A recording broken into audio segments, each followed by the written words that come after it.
కడపలో ఉన్న పుష్పగిరి టెంపుల్ కి అయితే వచ్చేసాం. దీని గురించి ఏదైనా చెప్పు ప్రిషు. ఇది పుష్పగిరి టెంపుల్. అది నాకు కూడా తెలుసు, తెలియదు ఏదైనా చెప్పు. ఆ, ఈ గుడి గురించి మనకు కూడా సరిగా తెలిదే. ఎవరన్నా గైడ్ ఉంటే బాగుండు. నేనున్నాను. ఆ? వాళ్ళిద్దరు ఎవరు? నా అసిస్టెంట్స్. వాళ్ళకు కూడా డబ్బులు ఇవ్వాలా? అవసరం లేదు, బంగారం ఇచ్చిన తీసుకుంటారు. సరే, మీ పేమెంట్ ఎంతో చెప్పండి. ఎంత? 100. ఓ, 100నా? ఒక పాయింట్కి 100. వద్దులేదర్ని, పాయింట్కి 100 అంట.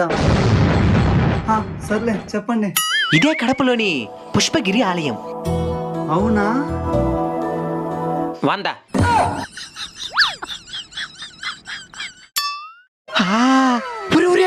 వాటర్ 100 రూపాయలు తట్టేయరా, మనం కూడా తట్టేయాలా? ఈ గుళ్ళో దేవుడు ఉంటాడు. 100. ఊరి ఈడు కూడా తట్టేయనరా, ఈ గుళ్ళో దేవుడు కార్తిస్తారు.